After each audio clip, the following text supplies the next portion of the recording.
আমরা তো আন্দোলন করেছি যাতে এই দেশটা বৈষম্য মুক্ত একটা বাংলাদেশ আমরা গঠন করতে পারি। আমরা স্বৈরাচারের পতন আমরা দেখেছি। স্বৈরাচার 1400 লোককে হত্যা করেছে। হত্যার মাধ্যমে এই স্বৈরাচার সরকার বাংলার জমিনে টিকতে পারে নাই। এই সরকার দিল্লিতে চলে গেছে।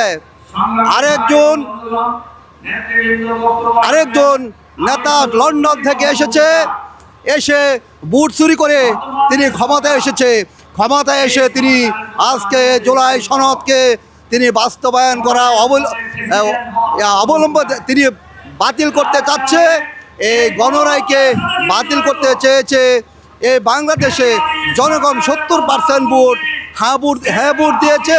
এটাকে তারা মেনে নিতে পারছে না। তারা সেই স্বৈরাচারী কায়দা আবার ফ্যাসিস্ট এর পথ তারা অবলম্বন করতেছে। আমরা এই স্বৈর শাসককে, এই খাম্বা তারেককে আমরা বলতে চাই, এই সরকার যাতে এই গণরায়কে মেনে নিয়ে এই দেশটাকে ন্যায় ও ইনসাফ ভিত্তিক একটা সমাজ যাতে কায়েম হয়। আজকে আপনারা লক্ষ্য করেছেন, আজকে বাংলার জমিনে তেল নেই, আজকে বাংলাদেশে কারেন্ট নেই। ঘরে ঘরে কারেন্ট দিতে আজকে এই সরকার পারতেছে না। এই সরকার ব্যর্থ সরকার।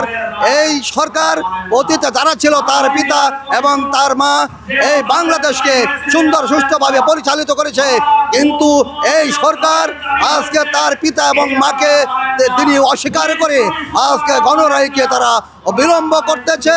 তারা আমার মনে হয় এই বাংলাদেশে যারা শহীদ হয়েছে, শহীদ যোদ্ধা যারা আছে, আবার যদি মাঠে নামে তাহলে এই সরকার আবার লন্ডন চলে যেতে হবে।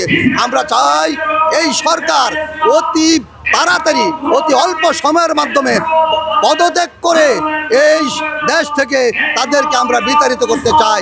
এই বলে আমার কথা শেষ করছি। আসসালামু আলাইকুম।